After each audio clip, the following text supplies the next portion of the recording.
You wanted the best.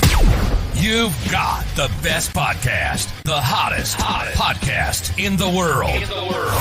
The Chris Voss Show. The preeminent podcast with guests so smart you may experience serious brain bleed. The CEOs, authors, thought leaders, visionaries, and motivators.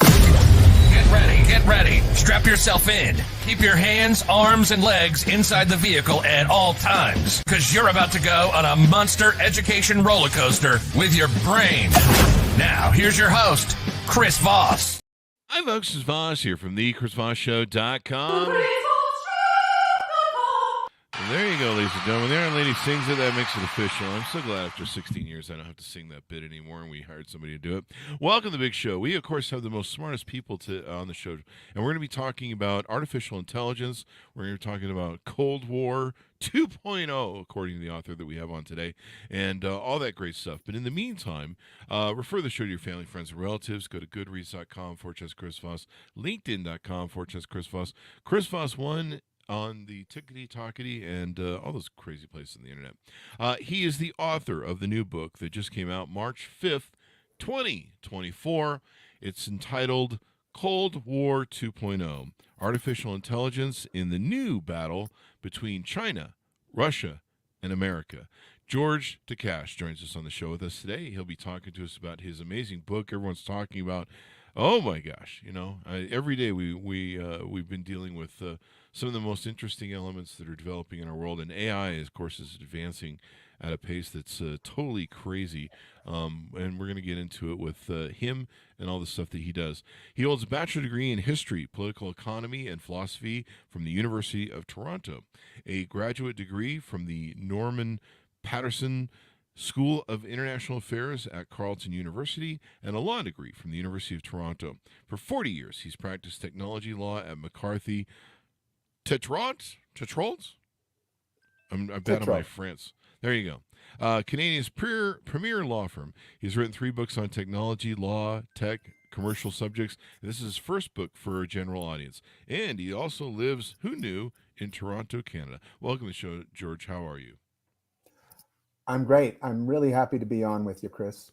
We're really happy to have you as well, from the Great White North up there, eh? So give us your .coms. Where can people find you on the interwebs? Well, actually, I'd really like you to just find the book at simonschuster.com. That would be great. But if anybody wants to get a hold of me to either agree with me or to take some exception to what I say, just georgetakach@gmail.com is fine. There you go. So give us a 30,000 overview, if you would, of your new book, Cold War 2.0. So the Cold War part is, plainly speaking, because the autocracies of the world, led by China and Russia, have dragged the democracies of the world, led by the United States, Western Europe. They've dragged the democracies into another Cold War. And the reason they do that is because they just don't want to comply with the rules anymore.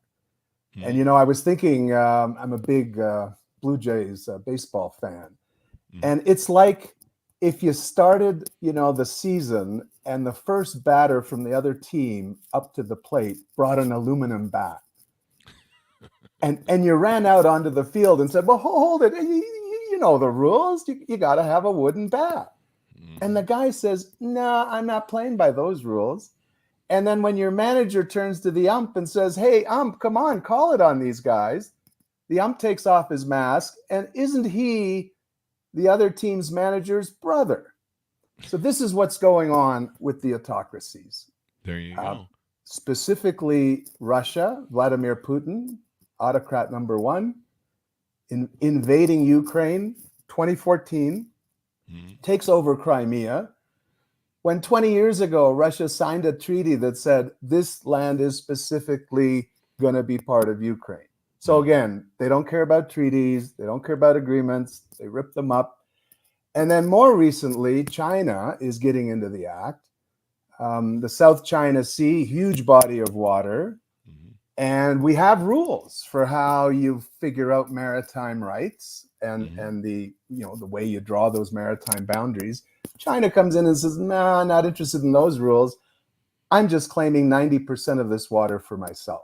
And that has huge implications for international trade and oil discovery and so on. And then the last one that put me over the top and actually made me write the book was China's approach to Taiwan. Here's a country, 24 million people, but technologically, Chris, absolutely critical, and we'll get into that. Mm-hmm. And China says, "No, I think I'm going to absorb Taiwan. Thanks very much." Even though the Chinese Communist Party has never ruled, has never been, the government of Taiwan, and nobody in Taiwan literally wants to be a part of China. Mm-hmm. So this is the Cold War. And unfortunately, that's the bad news. For those of us of a certain age, we remember the first Cold War, and it wasn't a happy time. But the better news is, and this is the 2.0 part of the title, is that technology is going to be a critical factor in the outcome of this Cold War. And as you alluded to in your opening, AI is going to be part of everything. Mm-hmm. So the 4 technologies that I look at, AI is obviously center stage, but I also look at semiconductor chips because the high-end ones are what you need to run AI. So that's really important. And again, we'll get into some more details, I'm sure. And then quantum computing, which is a new type of computing that many of your listeners might not be aware of, but it's coming on gangbusters. And it actually may be sort of the wild card in this whole technology play.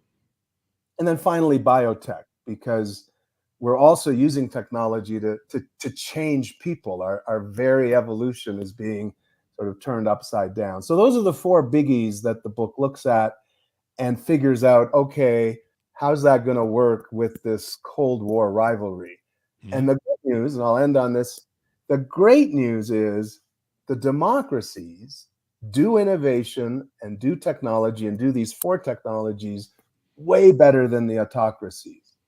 So as long as we hang together as a bunch of democracies around the world, we're going to do okay. But that's not an easy trick to do.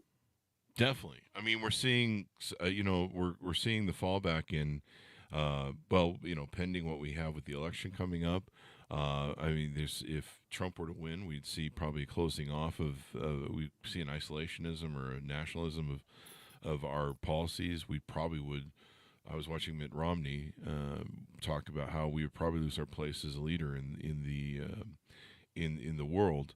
And already British, I know European countries are just aghast that he could come to power and that we could become more nationalist. And his attitudes towards NATO, and already we're seeing the House, which is Republican held, won't fund Ukraine anymore. And it's almost like watching them. It's almost like watching the British government that was like, no, go ahead and sell airplane parts and engine parts to Germany. What could go wrong? It's almost like that, just 2.0, watching it again. So when did the Cold War 2.0 start, according to your timeline? Well, can I pick up on your comment a minute ago? Because actually, it's bang on.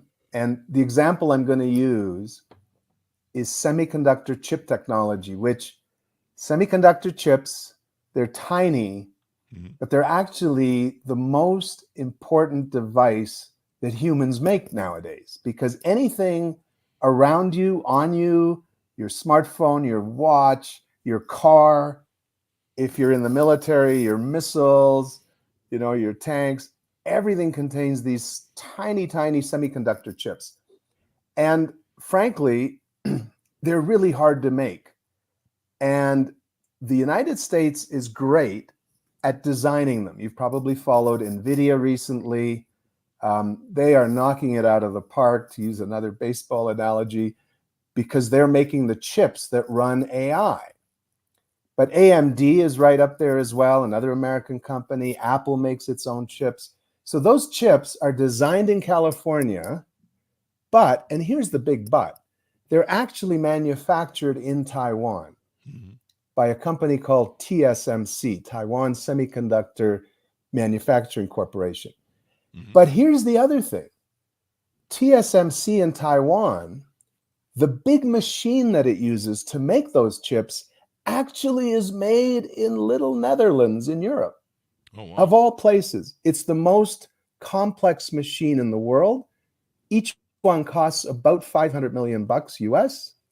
And the two most important components of that machine, speaking of Germany, are actually made in Germany. The laser that has to hit a little bit of tin and vaporize it 50,000 times a second. The whole thing, Chris, just boggles the mind, right? These chips, the smallest ones are holding now 100 billion transistors. It's just over the top. So the point I would make to you, to follow on your point, which is, as I say, bang on, is that nobody can do technology in 2024 all alone. It's just not on. It's just so complex, and there's so many pieces. And the Japanese are in there with the chips. They make the underlying silicon wafers and the gases that are used. Yeah, so it just goes on and on and on. So I'm with you 100%. And the book talks at some length about, yeah, we're leaders in the technology, but unless we have strong alliances where all the democracies agree to kind of cover each other's backs, it's going to be a much harder trip for everyone. So I'm with you. Whoever comes out of the November election in the U.S., both the president and the legislative races, they just can't turn their back on the world, and not just for the sake of Europe and Japan and so on, but for the sake of the United States. Yeah. Because if these chips don't show up in your supply chains, your cars aren't working, your machines aren't working, your trains aren't working. And we had a little taste of it, right? A couple of years ago, coming out of COVID, some of the chip supply problems. Chains. I had a lot of companies we review products on at the Chris Voss Show. They couldn't get the chips for their products to sell. Bingo. So that was like child's play compared to what's going to happen if the Chinese move on Taiwan, and we're not, if the democracies aren't there to protect them. Absolutely. There you go. Now, recently, I think a year or two ago, but the Biden administration put a clamp down on the chip thing. I was really surprised by that. Tell us your thoughts on that.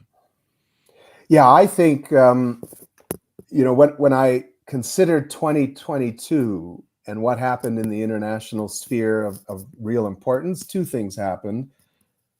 Putin and the Russians invaded Ukraine on a full-scale mode.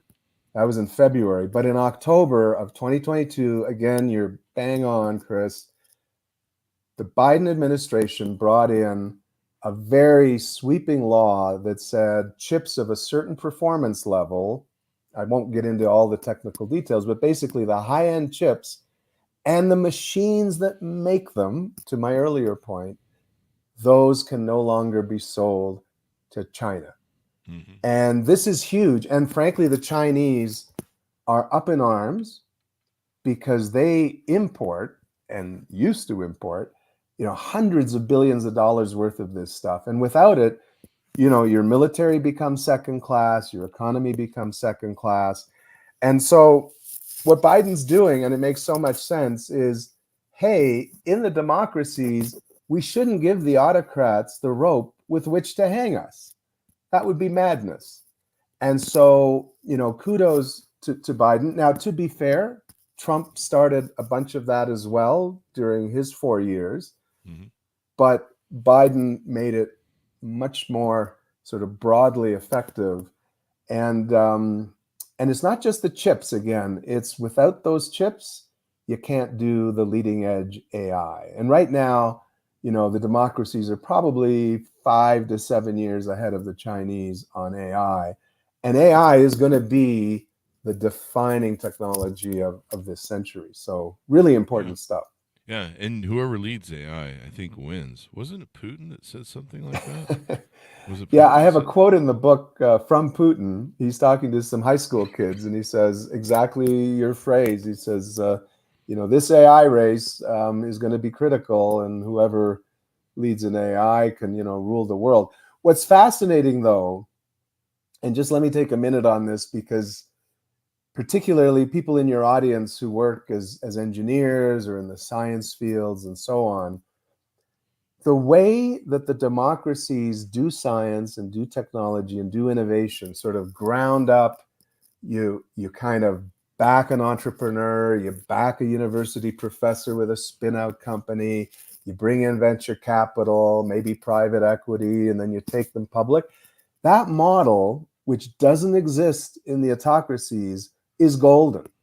Like the Silicon Valley model for moving us forward. And there's a thing I call, and I spent a little bit of time on this in one of the chapters, called competitive displacement.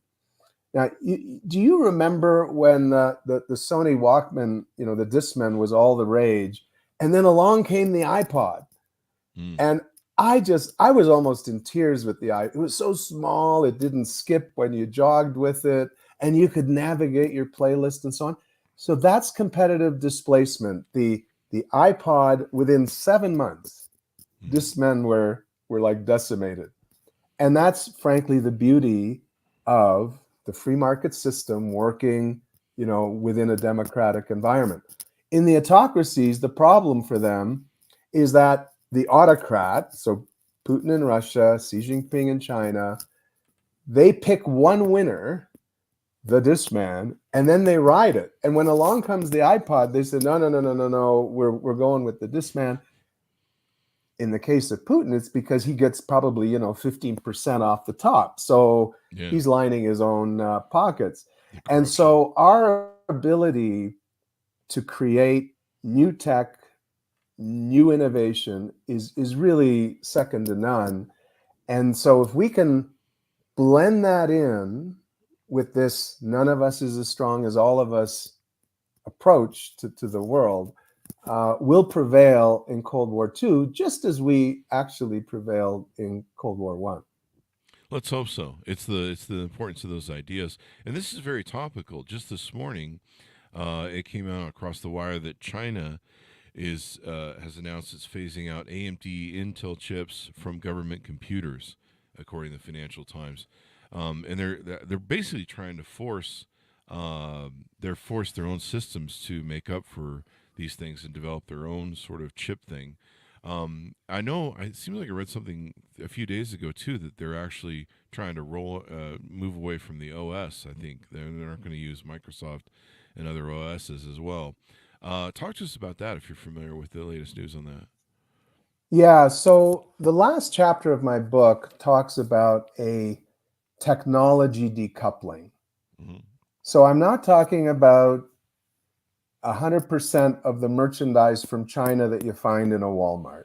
You'll still get your shower curtains, and some of your ceramic plates and all that. You'll get that from China, for as long as there's no war between China and the democracies.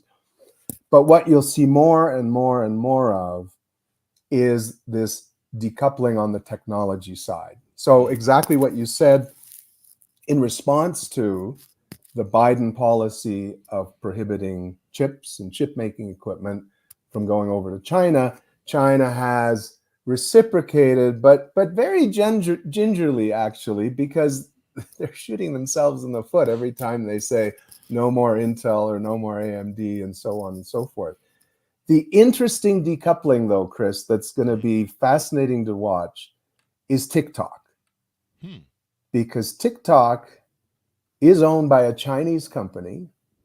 If you go on TikTok, and TikTok, by the way, has 170 million users in the United States.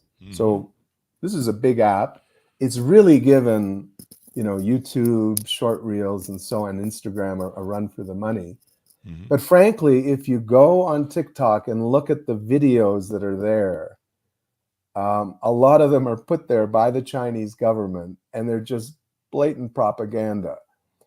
So it's that problem, plus the Chinese government doesn't really allow a private sector to be private.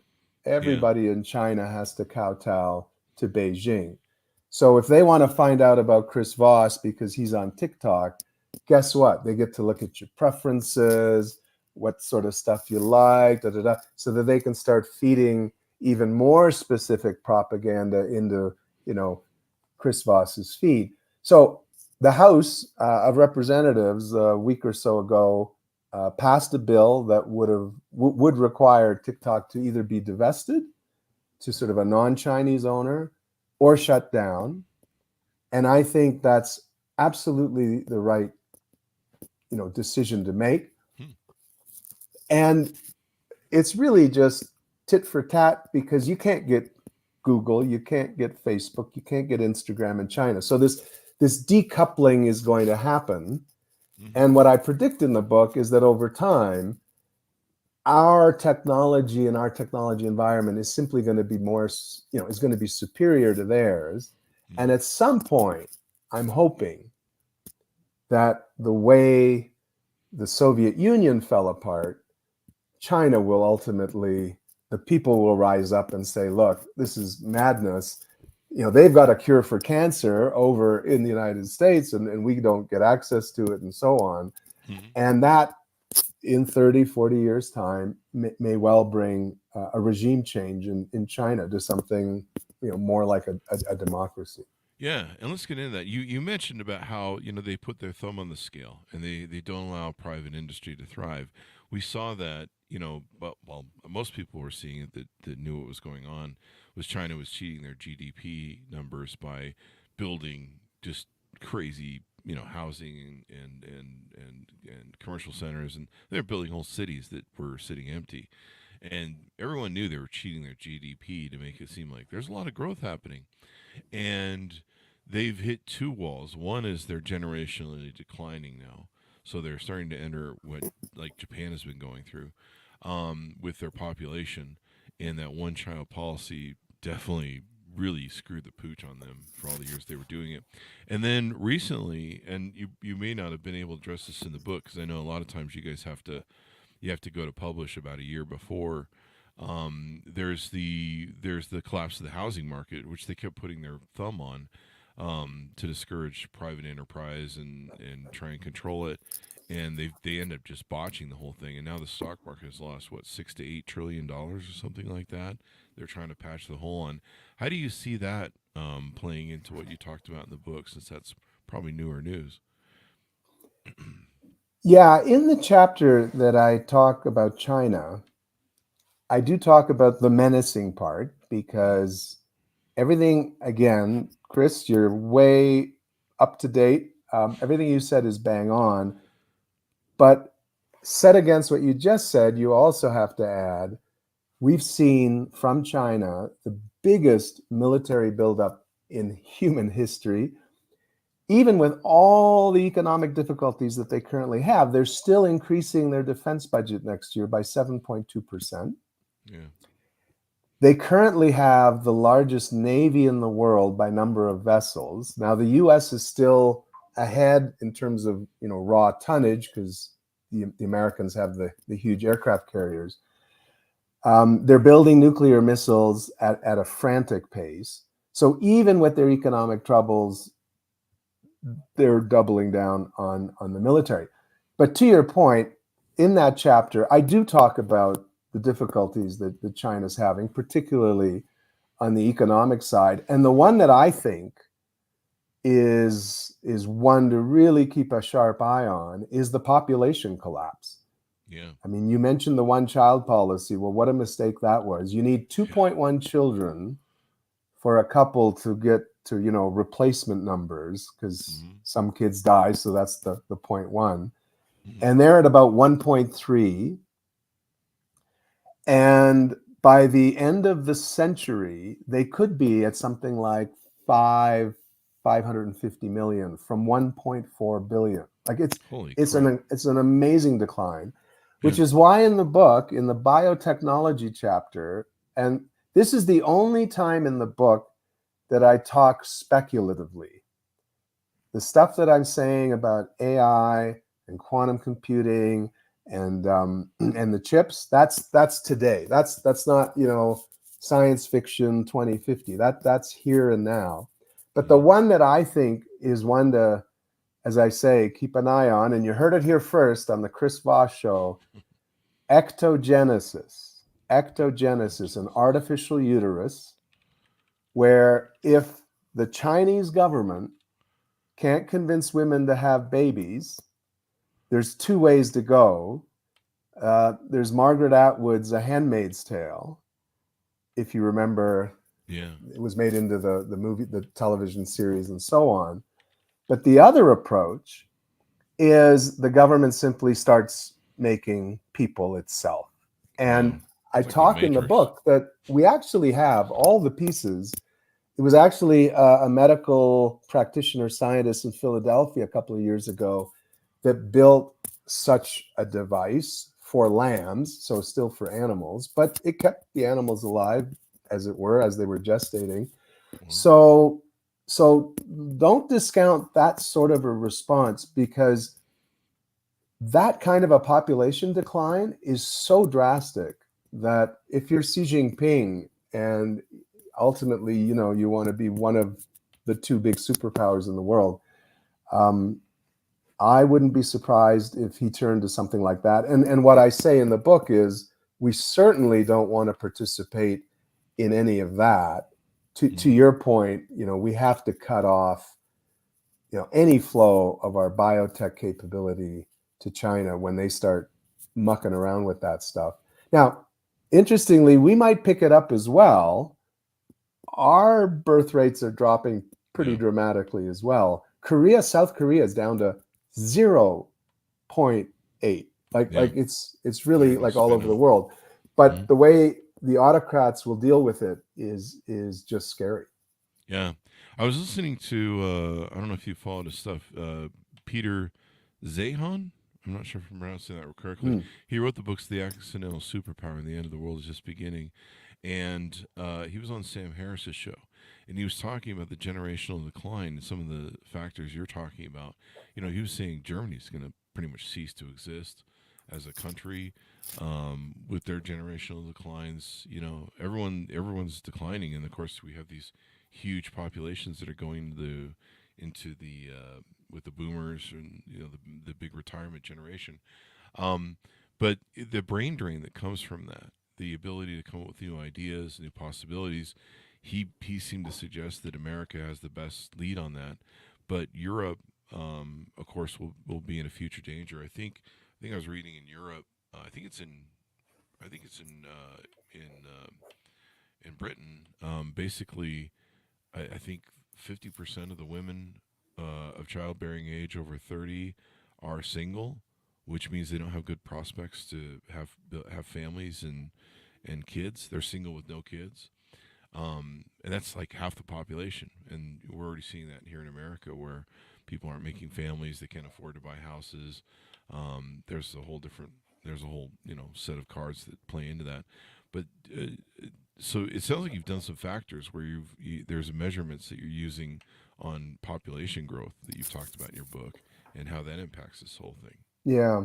So a couple of those. So Peter Zehan, I've heard him actually on Sam Harris. He's been on a couple of times. He does sort of geopolitical risk analysis and that sort of thing. What's very interesting on the population decline phenomena.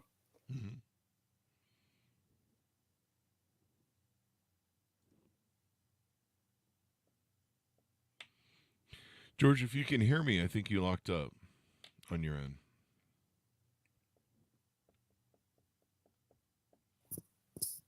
George? Yeah. There you go. I think you locked up a little bit on your end. You said what's really interesting about the phenomenon. Yeah, is you can counter it with immigration. And I talk about this in the book because, again, the autocrats don't do immigration well at all. Well, today, of course, nobody wants to go to Russia. And even China, they're just not good at allowing, non-Han Chinese to become part of their society. And last year, the stats are in, 24,000 Chinese actually, escaped from China and came up through the Darien Gap, up through Central America and that sort of thing. Whereas when you look at, for instance, the United States, NVIDIA, the hottest AI company in the world right now on the chip side. Jensen Huang, born outside of the United States. The president of Microsoft, born outside of the United States. Google, born outside the United States. So that's a huge competitive advantage. And, we talked at the top of the show about, US hopefully not shutting off the rest of the democracies for its own sake. Same thing with immigration. I mean, the US has an issue at the southern border, and I'm sure you guys will get around to fixing it. But for heaven's sakes, don't lose sight of the fact that the best and the brightest in the world, particularly in the democracies, they all want to go to the US, to your universities, whether it's Stanford or MIT or Caltech. And you guys have done fabulously by that. And frankly, so has Canada and so has the UK. The other thing that we do much better than the autocracies is gender equality. Mm-hmm. AMD, the number 2 chip company, the CEO is female. The president of Taiwan currently is female. So again, you look at China and you look at the senior leadership groups and the senior scientists and so on, and the women in the ranks are pretty thin.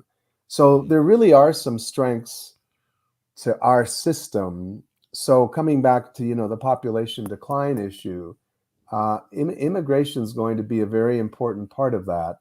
And again, I think our prospects are much brighter because of that. There you go. Well, there's the one thing that's been great America is the melting pot of people and ideas, and that's really kept us as a leader in the world. And people need to recognize how important that is. People, have this kind of closed door behind them policy. There's all sorts of darker reasons behind why immigration is being fought over so much. The people that come to this country, I mean, even recently, not Alan Greenspan. Wow, how old am I with the Federal Reserve? Paul, the current head of the Federal Reserve, I can't come up with his name off the top of my head right now, but he recently admitted that one of the biggest factors of the economy still cooking along in GDP growth is immigration workers coming here and doing the jobs Americans don't want to do, and that's contributing to it. And a lot of people don't realize we're in a shortfall of employees with the baby boomers retiring. I think it's like 2 to 3 million shortfall of employees, and that's why wages are going up, and the fight is going up over employees. And everyone's like, well, we don't want immigrants coming here. Well, they do the jobs most people don't want. They contribute to the economy when you put them to work. And there's no, as you said, with women working different things, diversity, et cetera, et cetera. There's no monopoly on who has the good ideas. It could be anyone. The head of Google, as you mentioned, he grew up on a dirt floor in India. Was born and raised in, I believe, in a poor caste. There's examples of that everywhere, and we need to realize that the importance of the numbers of people that we can have, the numbers of ideals, and then the freedom that we have where anybody can achieve and be successful. I think even NVIDIA's SEO story, didn't he say he was like parking cars or washing toilets or something at one time? And even then, they never thought NVIDIA would be a big deal. Right. Feel free to build on that, but also play into how big, we've seen NVIDIA's stock just go through the roof recently and stuff, and it looks like they're going to be the big, important part of this AI Cold War 2.0. Yeah, so 2 things. The third piece that I'll build on top of, racial diversity and then gender equality is gay rights. Tim Cook, CEO of Apple, he's gay. And if you actually shut out from your economy and your society, people of a different colored skin, women, gay people, and this is Russia to a T today, and why, 1 million people have left since the full-scale invasion of Ukraine. You're just not going to achieve, because 60% of your population is defunct. right? They're not participating. They're not, to your point, they're not giving their ideas. They're not generating the next great thing in innovation and technology. So again, going back to the theme about the November elections, yes, every border needs a fence, but it also needs gates. Yeah. And don't forget to build your gates and to make sure that sufficient people at all stages, the graduate student from India is huge. But so is, the manual worker who comes in and who works in the hospitality industry and so on, and then moves up. And then look at their children and how, my parents were political refugees from Hungary because they were involved in an uprising that didn't work, and so on and so forth. So that's huge. And, you asked about NVIDIA. What I do in the book, and this is actually, I think, pretty funky, is in each of those four big tech buckets, the AI, the chips, the quantum computing, and the biotech, I actually list the leading companies in the world by market cap, so how valuable are they, and by their sales. And you'll see NVIDIA on the list and so on and so forth. But I break it out by, the democracies, the autocracies, and then there's actually a fascinating list led by India, which are sort of sitting on the fence. So they might be a democracy, sort of, in the case of India, but they have some allegiance to Russia, some allegiance to the US, and that sort of thing. So I break them out like that, and then I give them a scoring. And in the last chapter, you'll see I kind of bring it all together. And so you can really see it black and white, the strength that the democracies have. And the phrase that I use, which isn't very elegant, but it works on the street, is we can't fritter this away. Like we can take these guys as long as, we have good, strong alliances. We tighten these sanctions, because little Armenia is buying a lot of chips all of a sudden. I mean, so we need better tools for figuring out how to stop the flow. But yeah, the NVIDIAs are there, and they're there for everyone to see. But to your point, yeah, the book is written about a year ago, and so NVIDIA, I think I had them at high $800 billion market. They're well over that now. So the paperback edition will have updates, I'm sure. There you go. Now, recently the Senate held hearings. I think it was in February, on the use of U.S. chips. You write about this in the book. You talked about how Russia is making these drones have become really important, and it still seems that in spite of all the blockades, embargoes that we put on Russia 2 years ago, they're still finding our chips in the military equipment the Russians are using against Ukraine, which I guess is still a big concern, if you want to talk about that. Yeah, we have to do, and by we, I mean all the democracies need to do a much better job. Little chips are kind of hard because they are so small. But there was a report recently that big machine tools, like from Germany, one of the leading machine tool companies in the world, even those are still getting into Russia, for goodness sakes.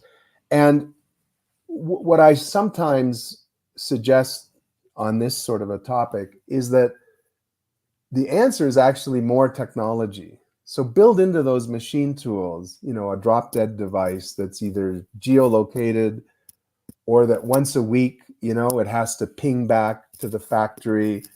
And if the ping is coming from the wrong building, then it shuts down. Like there are lots of ways to deal with this.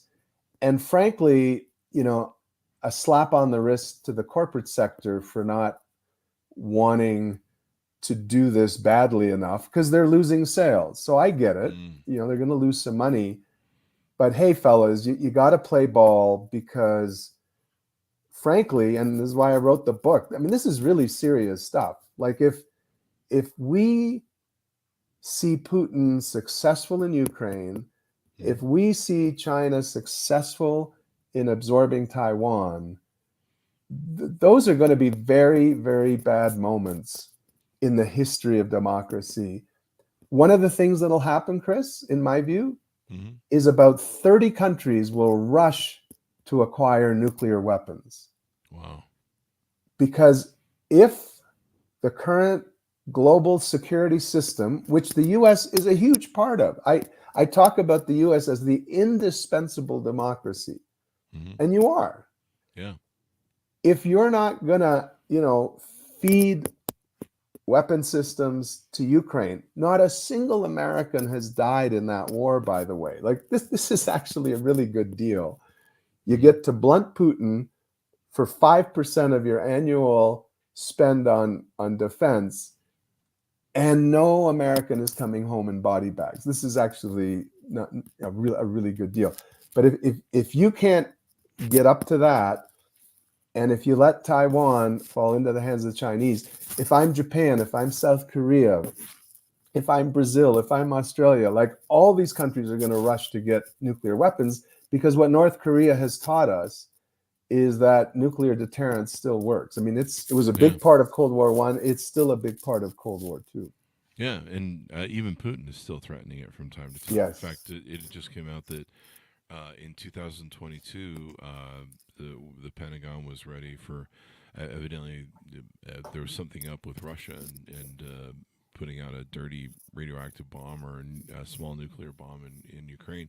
But you're right. I mean, I wish the American people thought about this more, because a lot of the a lot of the people who are going to be voting are going to be the ones sending their sons to Ukraine. And you talked earlier in the show about how some of these important things come from different countries like Germany and places in the European bloc, or the old European bloc from Russia. Mm-hmm. And if Russia starts attacking, which they will, their original plan, they found the plans when they attacked. The original plan was to go to Moldova and start working on the other NATO policies. I mean, once they start attacking a lot of these countries, they're in NATO. We have to step in and do what we do. And then you start running into the same sort of thing. Do we want to have something that looks like World War II, where they just Russia just takes freaking Europe and then we come in at the end. By then, what you're saying now is if we lose these chip manufacturers, these machine buildings, and all this other stuff, we're in hot water. And imagine these sort of things are harder to track, like you've talked about, than arms. It used to be we had to worry about, okay, well, who's shipping a bunch of AK-47s to, I don't know, Afghanistan. Now with these chips, you've got chips moving around the world. You've got these machines and stuff running around the world. There must be much harder to track. Yeah, they're harder to track. The autocrats are getting smarter, so they set up hundreds of dummy corporations, all over Mm-hmm. the world. One of the things we need to do better is actually use AI to stop this evasion and getting Mm-hmm. around the rules. The other thing, and you might smile at this, um, every year I take my wife to the Canadian National Exhibition. It's like a big state fair. And one of the games on the midway is called whack-a-mole. And I don't know if you know this game, but Yeah. you get a mallet and you have to, bonk on the head a little mole as it sticks its head up. But every time you hit one down, another one pops up, and hence it's whack-a-mole. And some people have said, oh, well, it's so hard to control the export of these technologies. It's like whack-a-mole. And I say it is whack-a-mole, and we have to get really good at playing whack-a-mole. And you can get good. And Gina Raimondo, who's your commerce secretary, she's actually like tier one. She gets it.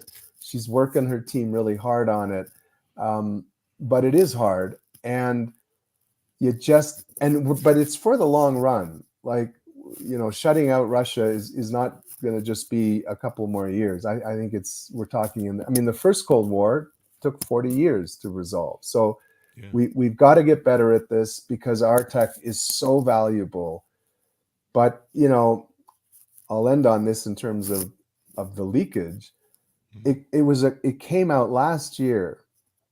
The two British scientists were working with their counterparts in Iran And get this, Chris, they were working on drone navigation systems, for goodness sakes. These Wow. were the drones that the Russians were buying to fly into Ukraine. Like, everybody's got to do their part, including the academic institutions, that, no more R&D joint venturing with China, Russia, Iran, North Korea. Yeah, that's just insane. That's insane. And they're the ones. Iran is the one who's providing the drones to Yep. Russia. The recent fuel purchases by India gave Russia just a huge shot in the arm, money wise, buying their cheap oil. It's just insane. And when you see we're not funding Ukraine and you understand what's going on in Ukraine, I mean, if anything, just holding the line, bleeding Russia out. I saw a recent picture someone posted of all the ships that Russia runs in their navy and how Mm-hmm. many of them have been taken out by Ukraine. It's extraordinary. And then, I mean, the amount of tanks. I mean, they've bled out and depleted Russia, and then probably as well as lives, a lot. And so we have to hold the line there. If Russia, if the way a lot of people see it, he's trying to reconstruct the USSR, and there's a blockade there, a land blockade that they try and take and do. And part of what they're trying to do is change Russia from just being a glorified gas station with resources into having other abilities to grow as a country, because they're not. I think they're in a decline too for birth, and then of course people who Yep. probably left the country for the Ukraine war. So they've got And they've got their own mind suck. and Chris, with Russia, it's Ukraine for sure, but it's also the US and Canada and Western Europe. All those cyber attacks, all those ransomware attacks, which they're now targeting hospitals on, Yeah. which is absolutely disgusting. Hmm. You had the big Colonial Pipeline takeout on the cyber side, where people were, lining up for gasoline a couple of years ago on the East Coast because, again, Russia, both its own government, but also they have, private criminal groups that they condone and they put up with. And Putin's deal is, as long as they don't attack, Russian companies and Russian organizations, they can attack the democracies as much as they want. And again, I don't know this for a fact, but I'm sure Putin gets a cut. And again, we've got to stand up to Putin on this sort of behavior. And one of the recommendations in my book, and again, it's going to be controversial, is with adequate notice, right, in advance, we've got to say the ransomware has to stop, the cyber attacks have to stop, and if they don't, we're going to shut down your internet for 20, 30 minutes Wow. to begin, and we'll escalate, because we don't want to shut down their hospitals, because that's what autocrats do, and we have to stay as freedom-loving democracies. Mm-hmm. But we absolutely have to hit back. And you folks in the Pentagon, I mean, you created a cyber command a few years ago specifically to do this sort of thing. And I think if the NATO alliance, possibly at the UN as well, we get a consensus that this long distance attack through cyber, through the internet, if it doesn't stop, we've got to ratchet up the response. And we can do it. We just need political will and people. And this is why I wrote the book. Bottom line is, the average American who reads, who listens, who's interested in this stuff has to at some point send an email or a note, or when he meets his congressman, during the election campaign, say, by the way, we have to be more muscular. And here's George's book that tells you how to do it. I mean, that's what we need now, because these autocrats have had, the run of the board so far, and we need to push back. Yeah, even them buying our politicians and floating their dirty money, and so it's a real interesting world crisis that we're living in, and it almost seems like a repeat of everything. So I'm glad you wrote about this. I'm glad you called it out, and maybe maybe the realization is we really need to think we are in the 2.0 Cold War, and we really just need to call it that and address it. Give us your final thoughts, George, as we go out. Tell people where they can order the book, et cetera, et cetera.